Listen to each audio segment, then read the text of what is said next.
Today we're going to be speaking with Mr. John Dougery. Mr. Dougery received his BA and MBA from the Haas School of Business at the University of California, Berkeley. He is the co-founder and managing director of Inventus Capital Partners, which was founded in May of 2005. Mr. Dougery is also part of the board of directors of several other companies, including Assembly and Motivo AI. So, Mr. Dougery, thank you so much for sitting down with me today.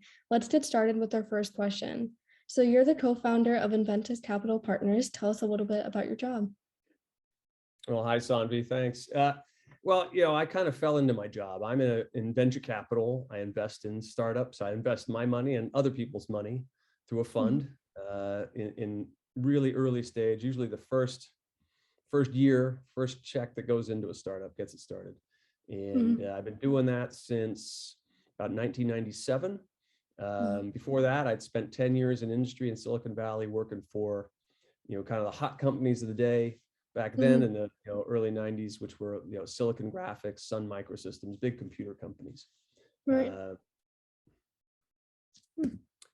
My job is, highly varied, which I love, so there's no typical day in the day of a venture capitalist. I spend about half my time evaluating new trends and trying to figure out how technology can play a role in defining and driving those new trends, and then collaborating with entrepreneurs who have the more specific ideas about applying technology to drive these new trends. And often they're trends you'd never think of, is what is so exciting about it. It's the crazier the idea, the more I pay attention. And about the other third of the time I manage existing investments. You mentioned some of them where I'm on the board. We take a very active role. We're on the boards of these companies, really collaborating, helping the founders. And the rest of my time, maybe a quarter of my time, I'm spending raising capital from investors and managing our firm. We've got 5 partners, and I'm the managing partner. Got it. So what were the main push factors when deciding that you wanted to pursue business? Well, like I say, I kind of fell into it, into the career, into venture. Before I started Inventus, I was at institutional venture firms in Silicon Valley for 10 years.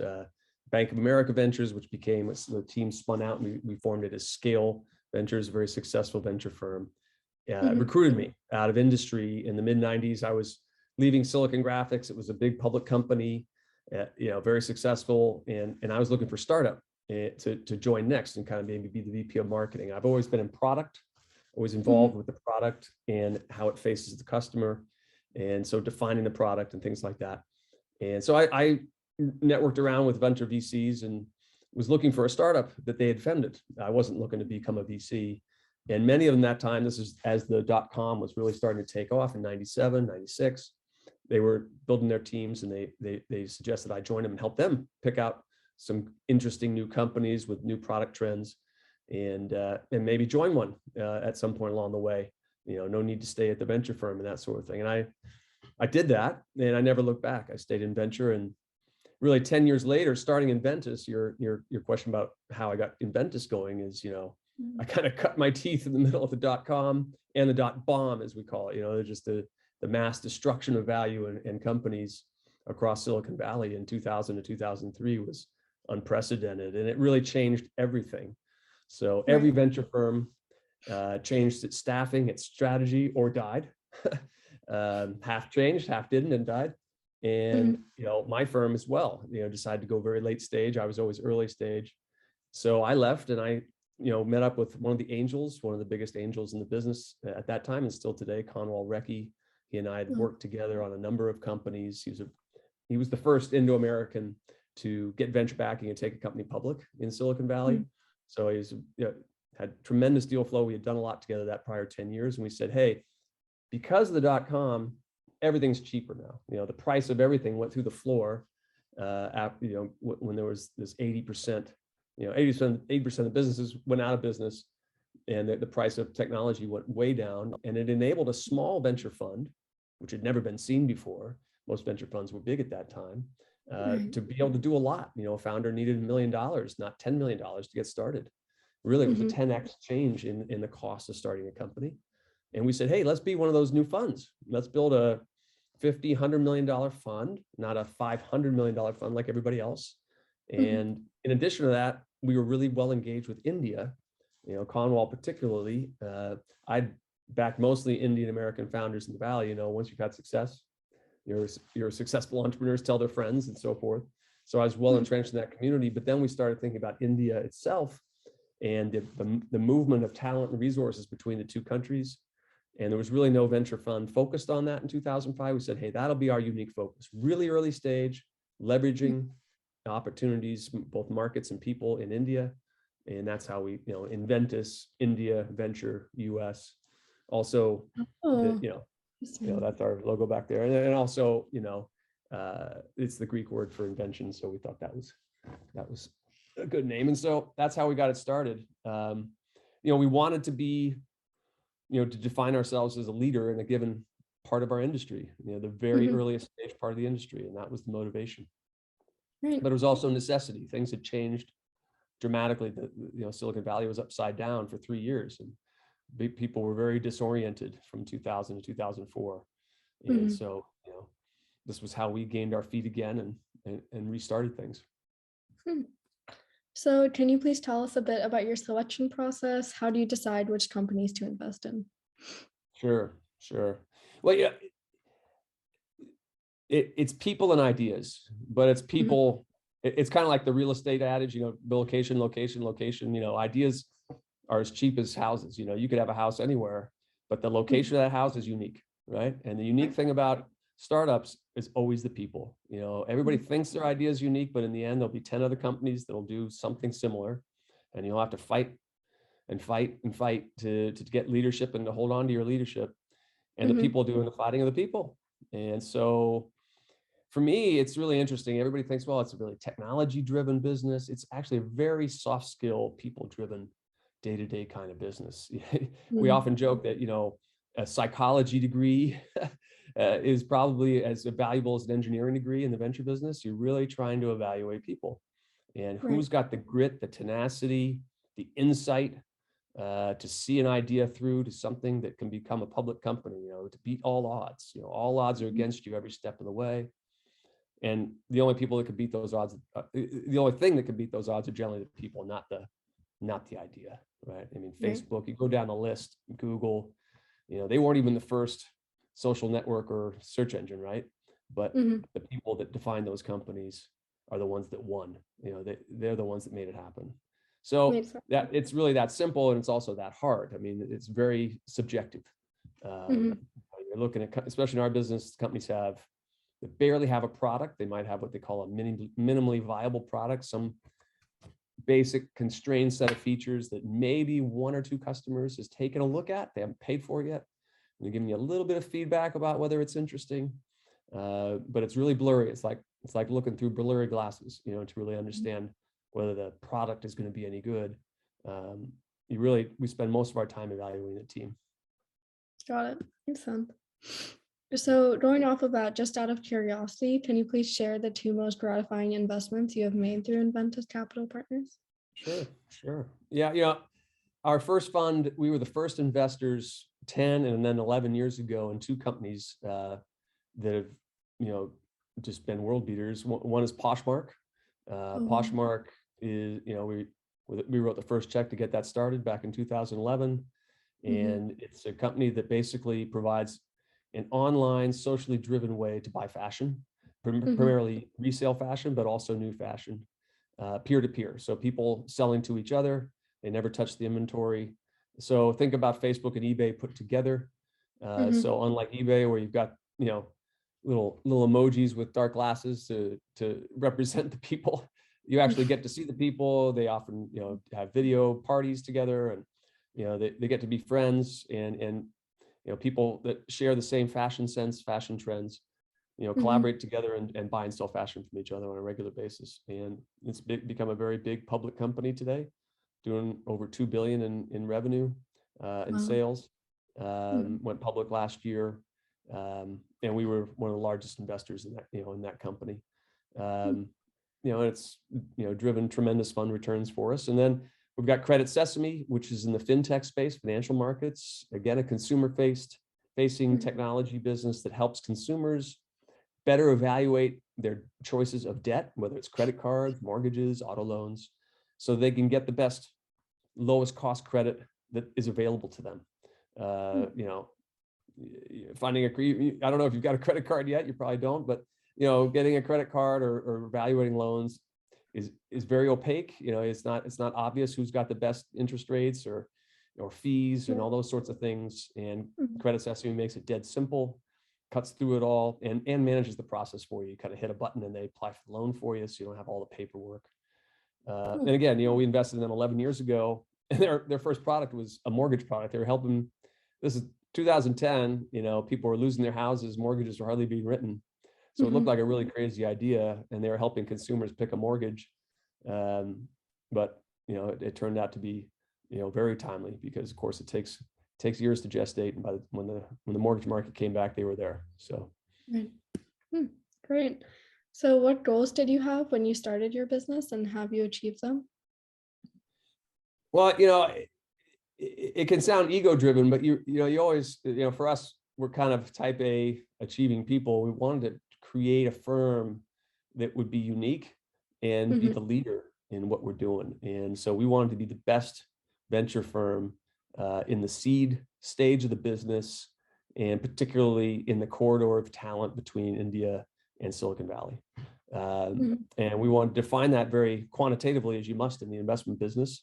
We wanted to, you know, return at least 5 times, if not 10 times, the investment to our investors, our limited partners. But, you know, even more so, we wanted to do that by having these kind of marquee public company outcomes, where you have big sustainable companies that hopefully some can be household names, like a Poshmark, that last long after you may have, you know, sold the stock or what have you as an investor. We wanted to, you know, that was the other kind of not just returns, but also returns in that kind of fashion. Right. Is everything going as planned, or did you make some changes in your choices? Yeah, well, you know, it's a journey. It took us, as I mentioned, 10 and 11 years for these 2 companies to achieve these outcomes, and and it can be even longer than that. And so, from a firm basis, you know, doing 1 or 2 is not enough. You want to do 5, 10, 20 of these. You want to do it on a repeatable basis, prove that, you know, you weren't just lucky, that you actually, you know, are good enough to pick and pick well on a repeatable basis. And so, yeah, we're probably in the middle innings of the game here from our perspective, you know, the ball game of being a venture capitalist and having a venture firm. And things, no, not everything went according to plan. I mean, one thing that happened is India, you know, we were investing in Indian companies going after the Indian market for part of our investment, not just everything in Silicon Valley. And that became really challenged 4 years ago. India, the country, changed the laws and started taxing foreign investors in companies there. And that tax wouldn't necessarily offset against the taxes you pay as an investor here. So you might have double tax. You got to pay tax in India and the US. You have not much left. Yeah. That certainly wasn't planned. You know, they changed the rules on us midstream. We figured out a way around it. We raised our funds. Fortunately, they grandfathered it, so what we had done before wasn't subject to double tax. And then going forward, we spun out our India team. We have a team of partners on the ground in Bangalore, and we spun them out. We spun out that practice, and now we raise funds from Indian investors primarily, because they're in India, they don't have to worry about a second country of tax, right? They're paying tax in India, so you have a singular tax, and it's all fine. So that was a big adjustment, though. We had to, you know, basically, you know, spin this team out. You know, the other thing that's happened over the last 15 years since we started Inventus is that it's become much more competitive. And so, you know, founders have lots of choices, many more choices than they did back, you know, in 2007, 8, when we got started, in terms of investors. And so it's also become therefore much more expensive to invest. You know, the price of the companies has gone up. And so our way of fixing that is that we write the complete seed round now. Before, we used to say put $500,000 or $1 million into a $1 or $1.5 million investment. Now it's a $3 to $4 million investment, but we do the whole 3 or 4. And so we don't have to syndicate. We don't have to get someone else to like the team and the idea that we like. And we can tell the founder, hey, you will have all the money in a couple months if we like it. So let's, and it gives us big competitive advantage. Not many other firms are doing that. So we put together this kind of innovative, this is in the last 15 months, where this has really made a big change in how competitive we can be and how often we win when we want to invest in a company. So there's always changes. There's always change. We've been fortunate on the team. We haven't had any problems on our team. We haven't had turnover, just expanded our team over the years. So, and the strategy largely has worked, but we have had to make these adjustments along the way. Right. Looking back, could you have done anything differently on your journey? Yeah, I think that, the number of companies, it's almost like 2020 hindsight, of course, but, when we started, there were maybe, 1,000 companies started. Now there's 10,000, 20,000 companies started a year. So it's been this explosive situation in terms of the number of companies formed, and the number of markets, the number of opportunities is commensurate with that. That's why, technology is being adopted everywhere, particularly because of COVID. Everything's remote, technologies, you even look at us today. We could have been meeting in person. We're doing it over video. And every process has become technology enabled and has created these opportunities. So, if we look back, we would have said, hey, we wish we would have invested in more companies. We had really concentrated our investments in, say, 20 companies in a fund, but we probably, in hindsight, wish we'd done 30 or 40, because the odds of success are lower when there's so much going on, there's so much competition. Now, we've done well regardless, but we look at it and say, hey, we could have done better if we'd had more shots on goal, more opportunities that we backed. And we've adjusted to that. So now our model is 30 or 40 companies in a fund, but we wish we'd done it sooner. Makes sense, yeah. What are some of your everyday responsibilities when working? Well, as I said at the top, about half the time I'm meeting with new entrepreneurs, doing references on them, talking to their customers, talking to the market analysts, trying to understand ideas in people and pick investments. We make 2 or 3 investments per partner a year, but to do that, you have to evaluate, you have to really dig in with hundreds. We look at over 5,000 opportunities a year and we invest in 10. So while it looks easy, if you just think the work you did on the one investment that you ultimately made, behind that are 30, 40, 50 investments that you considered making very, in a very detailed fashion. There's a lot of work there. So that takes a lot of time, but it's a lot of fun. It indulges your curiosity. It's really very self-directed in this business. As a career, there's nobody telling me what to do. It never has been. From my first day in venture, even though I was an associate, I had a partner saying, hey, let's work on this or work on that. But I could also take the initiative and drive things and say, hey, let's work on this, let's work on that. I like this company better. What about this trend? So it's a very flat kind of reporting structure, and you can have a very high impact. And it's 80% strategy and 20% execution. Most of the questions that I deal with day to day are very strategic in nature. What's the trend going to be? What's the technology that's going to win? It's not like an operating job where you're working in a technology company where there's a lot more blocking and tackling and writing papers and writing product plans and getting into a lot of details with engineering or with customers, where it's basically the other way around. It's 20% strategy and 80% really detailed execution. And that's what I love about it. It's very unique that way. There's very few jobs where you have that, and yet you still get to be very connected to the leading edge of what's going on. But so that's 50% of my time is new investments, new ideas. About a third of my time is managing my existing investments. I'm on 8 boards with 8, so that's 8 companies that are at various stages of development that I'm trying to help them recruit, help them with their product decisions, pricing decisions, whatever it takes. Financing every 12 or 18 months, they got to raise more money, and we use people to help with that, and hopefully be investors. And then the other, for me, I'm the managing partner of the firm. We've got 5 partners, and I manage the team, I manage the firm. So whether it's reporting to our investors, raising the next fund, those are the points where I'm on point. Those are the things that I have to drive for the firm, and we all participate in it, but I drive it. And so uniquely for me, that's the other piece of my job. Oh, good. So what are some things that you wish you knew before entering venture capital? Well, I knew it, but you don't really, it's whether you grok it, right? It's whether you get it. I Mhm, knew as a long-term business, everybody said, oh, funds are 10 years in duration, sometimes 15, which means, if you're an investor in the fund, the fund may not be over and you may not get the full return on your money. You'll get a lot of return long before the 10 years typically, but you won't get the full return until the 10th or 15th year.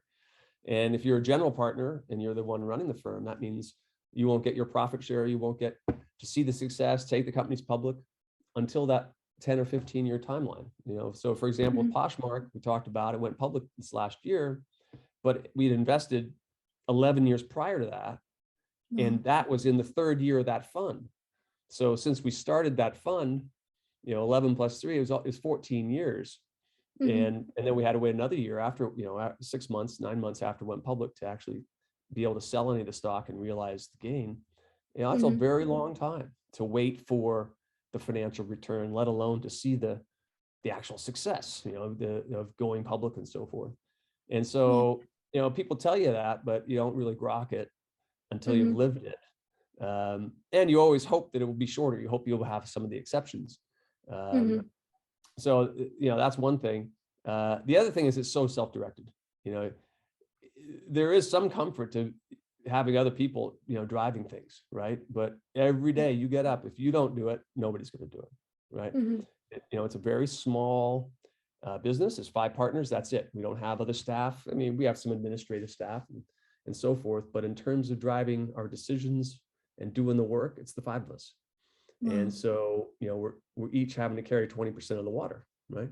Mhm. And if I don't carry the water, no one else is going to be there to, to really notice until it's too late or so forth. So it's a very self-directed, kind of driven business, which is great most of the time, but it doesn't have that kind of scale that you do in an operating company where Right. there's a lot more reactive stuff that drives your day. Mhm. So the other thing that people don't tell you about is you got to raise money. You're an independent venture business, just like the entrepreneur on the starting a company.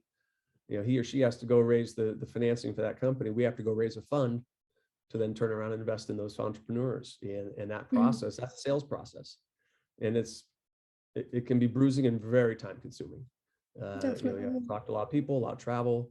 Um, you have to formulate your own, your own pitch. And that's an aspect of the business that before Inventus, I didn't really participate in.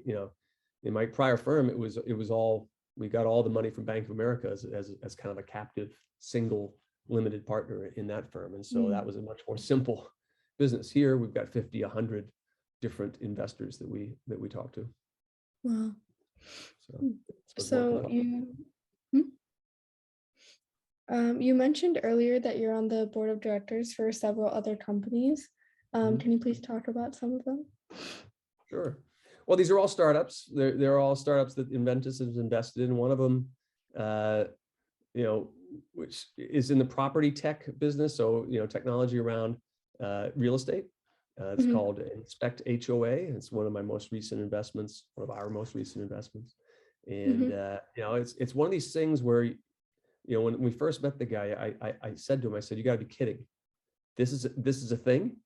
It was one of those surprising kind of, crazy things that you would have thought had been solved a long time ago. But basically, when you're buying an apartment or you're buying a condo or you're a professional real estate investor and you're buying the whole building or whole development of condos, Mhm. there's a HOA, there's a homeowners association, and the Right. homeowners association has a whole bunch of legal documents and specifications about what you can and can't do as an owner of one of those units. And Mhm. it's all in legal documents. They're not structured and kind of impenetrable and very thick and very technical. And Mhm. so when you want to go buy that property and it's a competitive situation, you need to make a bid, say next week. You need to know all that stuff, but there's no way to know it all without sitting down with that thick set of documents and poring over it, Mhm. laboriously, and spending a lot of time with highly educated people doing it. So it costs a lot of money. And Mhm. so, this company basically takes all those documents and digitizes them It makes them searchable, understandable. They structure the data. So Mhm. now you can get all that data in a moment's notice without the level of staff work and without the level Mhm. of cost of time that's involved. And you know, this is a major part of real estate. If you think about multi-unit housing, so it's a big opportunity. It's a business to business opportunity, so it's not as compelling as some of the and ununderstandable on a personal basis as like Poshmark or some of the consumer stuff. Mhm. But it uses artificial intelligence. Yeah, and I think in general, artificial intelligence is being applied more readily Yeah, to business definitely. problems than it is to consumer problems. I Mhm. think it's coming. We've invested in a dating app Okay. where it's artificial intelligence is helping people find their match versus just kind of sifting through, Mhm. Match.com or whatever your choice might be. Usually it's left to it's left to you to figure it out. Mhm. And so what if the computer could sift it for you and give you the top 10 list in a much Oh. more meaningful way than than the kind of keyword search stuff that a Match.com or others provide. Mhm. So we've got a company there. We've got a company in the metaverse, which until the term metaverse was really made more popular, it was artificial and it was augmented reality or virtual reality, right? And Okay. so this company, it's out of Bangalore, and they've got tens of millions of impressions already in their first year, and they basically make greeting cards interactive. So you send Okay. a physical greeting card, and then the picture that's in that card, when you use you open the app and basically scan that picture with your camera, right?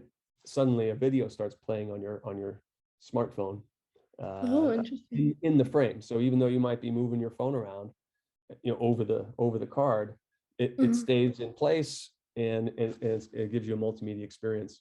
So it's not goggles on your face. It's Mhm. augmented reality. It's augmenting your reality. Mhm. But you know, people pay a lot for that. It's like, why do you pay $7 for a Hallmark card, right?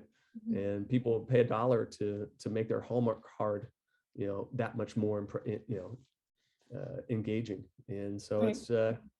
it's been a very interesting journey with that company. Those are Mhm. some examples. Oh, thank you. So for Sure. the last question, what are three pieces of advice that you would give to people, especially high schoolers entering business or venture capital? Well, there are not a lot of entry level jobs in venture. Mhm. And it's just the reality is that it's a very top heavy business. It's generally work that's done by people, even the associate or, the entry level is usually post MBA, that kind of thing. Mhm. And that's okay. For me, the definition of entry level venture is really engaging in the technology industry. Some of the best venture capitalists it's not about starting in venture, it's about ending up there. And they've generally Mhm. started in the product areas and of successful technology companies or successful consumer companies, or you know they could be coming from Disney. Mhm. It doesn't have to always be a technology company, but it has to be a company that's participating in these technology trends that you might care about. And I Mhm. think that the best thing as a younger person is to get experience with these bigger companies, but not necessarily the biggest, but with the bigger companies where they're executing very well. So it might be a recently public company. So Mhm. it's still, like I went to Silicon Graphics a few years after it went public, but it still had 8 years of market leadership to go. And it had the best and brightest in the business working there. Mhm.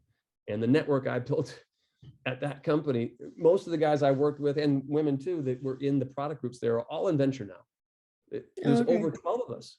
They were all there, in the early 90s, and we all ended up in venture and Mhm. successful, all of them. It's amazing. And the point is, I think that the success comes from understanding at a young age how to execute, what matters, right, in these businesses, and continuing that learning that you theoretically get at school in practical sense on the ground in these companies. And so whether it's my nephews or my nieces, they ask me these questions, what should I do? I want to go work for a startup. And I'm generally a little bit discouraging about that, because I think most startups are led by teams that don't do a good job. And so, Mhm. you know, by definition, most startups fail, right? And a lot of that failure is not just the idea, it can be the execution. And what you want to learn when you're young is best execution, not worst. Mhm. because you really don't, how do you know the difference, right? You only know it when you've seen it. And so you don't want to learn the bad habits, you want to learn the best. So I say, hey, Exactly. go to these mid-market companies, recently Mhm. public companies, if you wanted to be in tech or whatever business, and learn from the best and brightest. And then you'll be in high demand, just like I was, and get recruited into venture or whatever else is the next, ultimate step. So I've always Mhm. thought that the first step in venture is a job like that, or a series of jobs like that. Mhm. Um, and like we talked about before we turned on the video, I think in general, just getting out there and doing things and doing a wide variety of things. You got summer internships, summer job. I think that's the best way to figure out what you want to do, to find Mhm. out. You really don't know. I didn't know, what grabs your interest, what's exciting, what do I want to do the rest of my life? I think that's too big a question. It's not the rest of your life. It's the next few Mhm. years, right? If you put the rest of your life on it, the stakes are too high, right? You say, what do I want to do with the next few years? That's a reasonably interesting opportunity. Let's go check that Mhm. out. Let's go work there. I'll do a 3-month internship. I'll work there for a year or two. If I don't like it, I'll move on. You have to give it a college try. You can't just be the job hopper. You Mhm. know, Internships let you do that, but I think you go to any number of these kind of more mid-stage, high performing, industry leading companies and see what you like. And maybe it'll be software, maybe it'll be gaming, maybe it'll be fashion, maybe who knows, right? That's a personal choice. But I think that's the best first rung on the ladder to then figuring out, okay, now I really want to dig in here. I want to make that next big commitment. Now I'm going to make a 3 or 4 or 5 year commitment to this industry that I think I like so much. And it goes like that. Mhm. That makes sense. Yeah. Well, thank you so much for your advice. That helped a lot. I liked how you talked about all the companies that you invest in. They sound really interesting. So thank you so much Oh, for speaking thanks. with me today. Okay.